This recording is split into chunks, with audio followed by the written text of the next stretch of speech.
Muy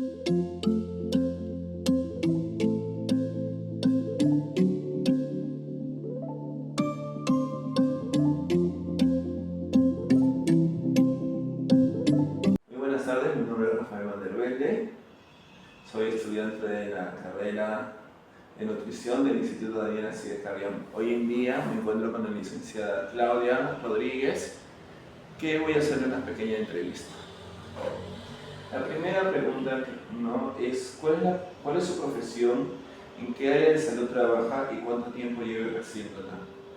Muy buenas tardes, Rafael. Muy buenas tardes también a ustedes, chicos. Bueno, tengo una formación por nutrición en la Universidad UPC y vengo ejerciendo actualmente la nutrición comunitaria ya 11 años y en la consultoría particular 2 años. La segunda pregunta es, ¿qué tan importante considera la comunicación para promover hábitos de alimentación saludable?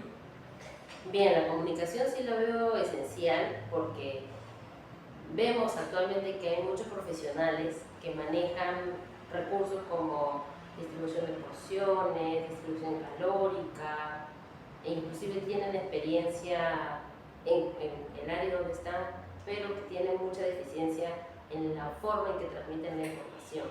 Entonces, por ejemplo, si estamos abordando con un público comunitario, un asentamiento, no podemos ser muy técnicos, por ejemplo, tenemos que tratar de primero identificar su edad, a qué grupo nos estamos dirigiendo, cuáles son sus principales intereses, como para primero generar una conexión con ellos o un punto en común para poder establecer una adherencia de lo que tú quieres transmitir. Ok. ¿Qué estrategia de comunicación utiliza para educar a sus pacientes o estudiantes sobre la alimentación saludable? En principio que conozcan a su público para que puedan elaborar una conexión en menor tiempo, ¿no? Y luego, otro criterio efectivo es que durante toda la sesión, que por ejemplo puede ser 60 minutos o menos, el mayor tiempo o el mayor porcentaje de comunicación tiene que estar dirigido al beneficiario.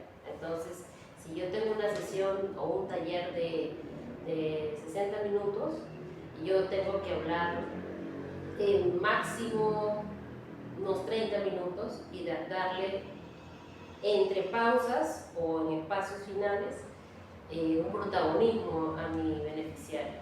Pero si yo hago una comunicación conferencista en donde yo dirijo durante toda la hora la intervención, vemos que al momento de evaluar los conocimientos, estos no se han adherido, ¿no? ¿Y cuál crees que son las principales dificultades o errores de comunicación que observa al hablar de nutrición? Muy buenas tardes. La persona que va a exponer asume un rol muy protagónico, es decir, expresa sus emociones, expresa la intención de su presencia y deja un espacio muy corto para los oyentes. Entonces creo que eso limita mucho porque el aprendizaje se construye. El aprendizaje no consiste en que yo elaboro 10 diapositivas, las expongo y hago un examen de inicio y un examen de final y punto, ¿no? O que me aplaudieron, sino que el aprendizaje consiste en que a lo largo de esa sesión yo pueda generar pequeños bloques de dinámica que me permitan a mí validar que se está construyendo el aprendizaje, ¿no? De repente lo separo por 3 bloques, eso puede ser una estrategia, y en cada bloque debe haber una interacción con mi público. Y si veo que la interacción valida el conocimiento, el primer bloque del conocimiento, paso al segundo bloque, paso al tercer bloque y luego una retroalimentación final para consolidar los 3 bloques, ¿no? O sea, constante interacción. Creo que es importante mentalizarnos en que el aprendizaje se construye.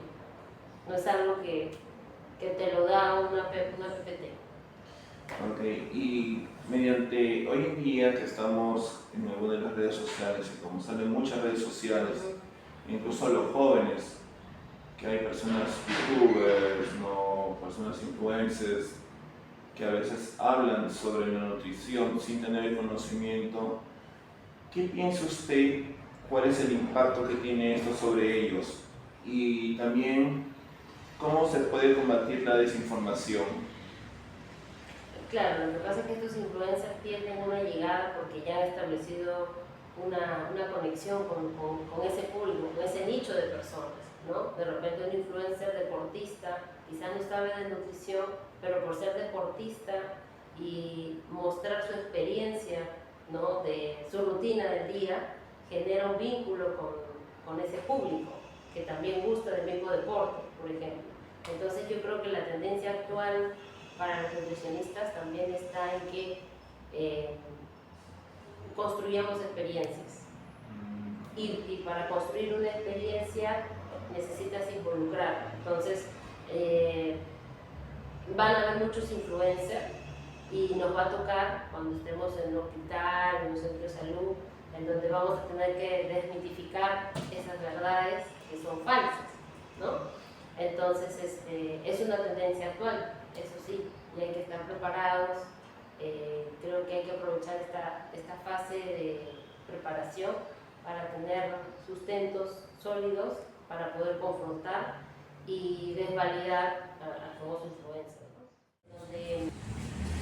La siguiente pregunta que le quiero hacer es: ¿qué importancia tiene la comunicación para lograr que las personas adopten una alimentación saludable?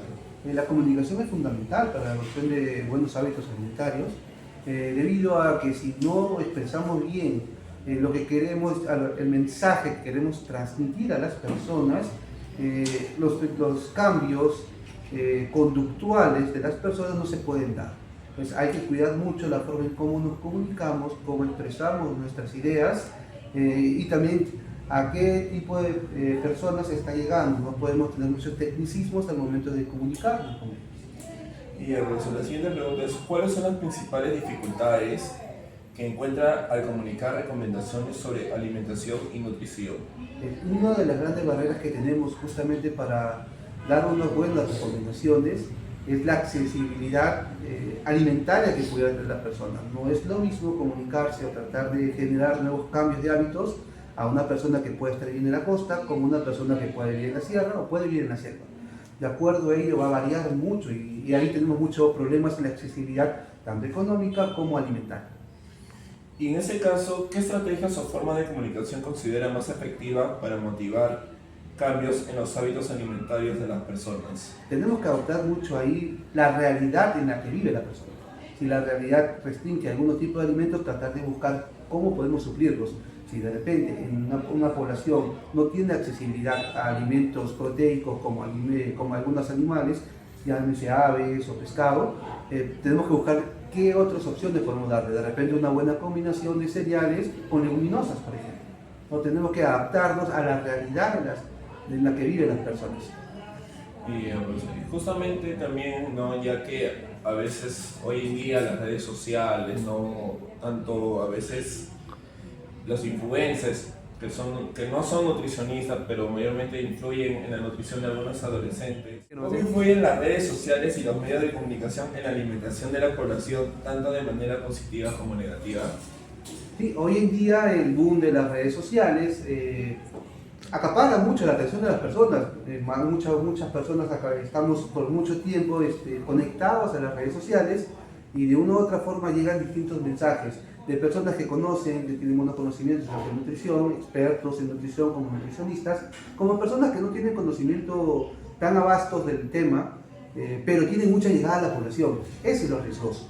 Cuando personas que no conocen del tema, pero sí tienen llegada, es lo peligroso que puede ocurrir a través de las redes sociales, generando un impacto negativo en cuestiones alimentarias, ¿no? Y vulnerando así la salud de las personas en realidad.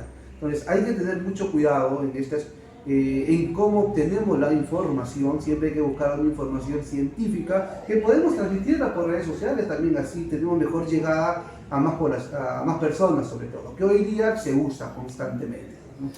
Muchas gracias, profesor.